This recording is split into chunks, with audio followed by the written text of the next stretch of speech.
again, the problem with that is if they pull out the engine that's in there to replace it, that size engine is the only engine that will fit into those I understand that, but I'd rather have a new one in there than the one that we're having a problem with now, even though we may have problem later on with that. That's Ford's problem, not ours. I understand, and that I certainly can go out and address that issue with service. Have they tried to make improvements in this engine? I mean, No, my understanding they have not. My understanding is they just discontinued it. They don't make the 6.0 anymore. They've gone to a different size engine. So they've recognized they've had a problem with it, and they just discontinued the manufacturing of it. Would you like our city attorney to look into this a little bit more from a class action standpoint? And the tough part is, I mean, definitely, I think we need to do a few things. Number one, look into the class action part, look and see, how culpable Ford is going to be for, repairing this. But the problem is, like Duke said, in the meantime, you can win your class action lawsuit, and that's great. But in the interim, you're left with the deficit of no ambulance coverage. And so the tough part is, that's great, but I don't know any class action lawsuits that are settled in, 3 months.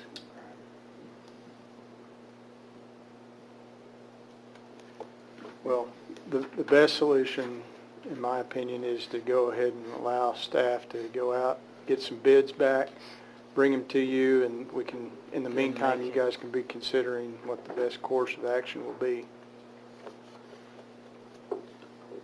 I move we go out for bid. Second. Roll call, please, Jay. Jeff Griffin, Yes. Evelyn Willingham, yes. Terry Thomason, Yes. Dee Dee Patterson, Yes. Chris Anson, Yes. Gary Hout, Yeah. John Kramer. Yes. Motion passes. Under current business number 2, consideration and discussion regarding the fiscal year 2009-2010 budget. Mayor, we put this across the board on each of your agendas just so that if there's something specific that you wanted to talk about in any of the departments.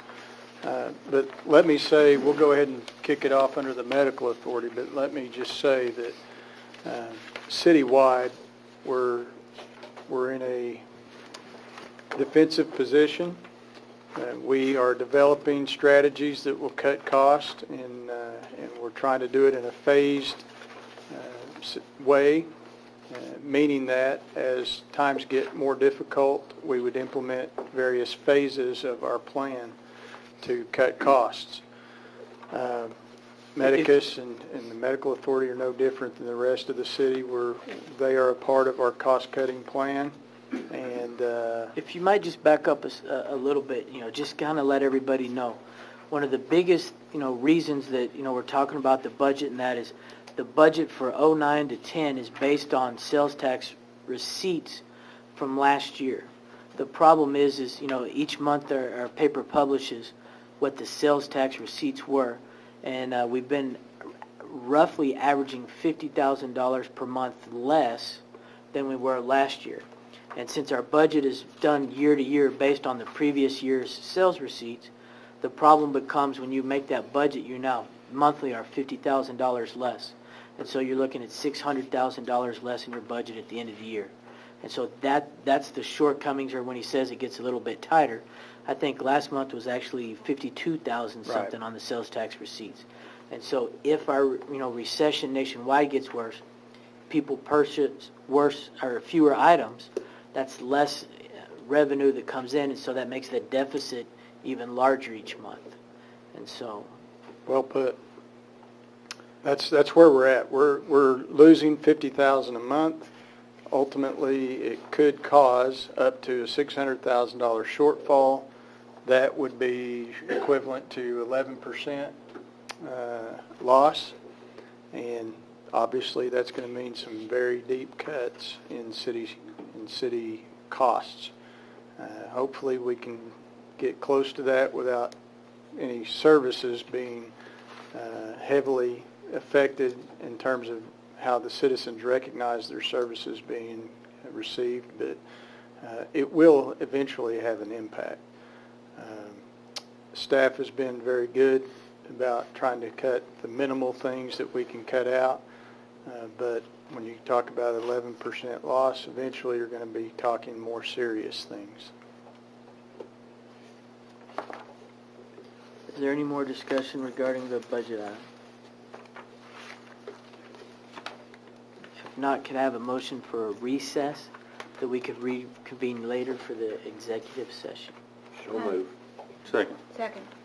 All in favor? Aye. Opposed? If we could now continue with the Seminole Utilities Authority regular meeting for Tuesday, August 11th. Roll call, please, Jay. Evelyn Willingham, Here. Dee Dee Patterson. Here. Bill Wantland, Gary Houck, Here. Terry Thomason, Here. John Kramer, Here. Chris Anson, Here. Jeff Griffin, Here. Shane Fisher. Here. We have a quorum. Consideration and action of consent agenda. Move to approve. Second. Roll call, please, Jay. Evelyn Willingham, Yeah, yes. Dee Dee Here. Patterson, Yes. Gary Houck, Yes. Terry Thomason. Yes. John Kramer, Yes. Chris Anson, Yes. Jeff Griffin. Yes. Motion passes. Are there any petitions from the audience for the Utilities Authority? On the addendum, once again, was the consideration and discussion regarding the fiscal year 2009-10 budget. Is there anything in particular that anyone has for the Utilities Authority in general? Use more water. That's the message. Shower longer. Yeah. If not, I will entertain a motion for adjournment. So moved. Second. All in favor? Aye. Opposed? We could now call to order the Seminole City Council meeting for Tuesday, August 11th, 2009. Roll call, please, Jay. Chris Anson. Here. Jeff Griffin. Here. Dee Dee Patterson. Here. Terry Thomason. Here. Bill Wantland. John Kramer. Here. Evelyn Willingham. Here. Gary Houck. Here. Shane Fisher. Here. We have a quorum. If we could please stand for the Pledge of Allegiance. Pledge allegiance To the flag of the United States of America and to the republic for which it stands, one nation, under God, indivisible, with liberty and justice for all. Jesus taught us to call God our Father, so let us have the courage to say, Our Father, who art in heaven, hallowed be thy name. Thy kingdom come, thy will be done, on earth as it is in heaven. Give us this day our daily bread, and forgive us our trespasses, as we forgive those who trespass against us. And lead us not into temptation, but deliver us from evil. For thine is the kingdom, the power, and the glory forever. Amen.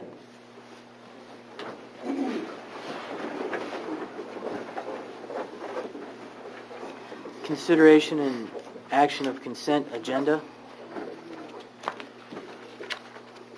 Move for approval. Second. Roll call, please, Jay. Chris Anson. Yes. Jeff Griffin. Yes. Dee Dee Patterson. Yes. Terry Thomason. Yes. John Kramer. Yes. Evelyn Willingham. Yes. Gary Houck. Yes. Motion passes. Under public hearing, open a public hearing and able to enable comments by the public regarding funding from the Oklahoma Department of Commerce to construct a water tower and approximately 1,200 feet of water line. Yes, ma'am. This is just,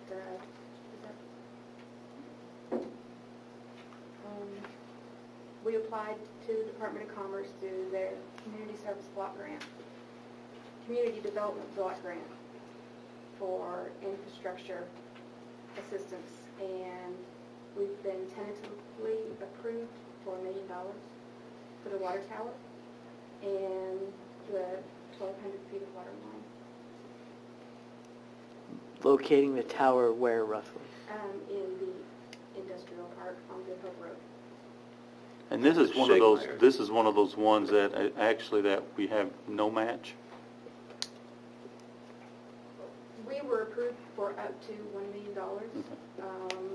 It is possible that the water tower could cost just over that. Okay.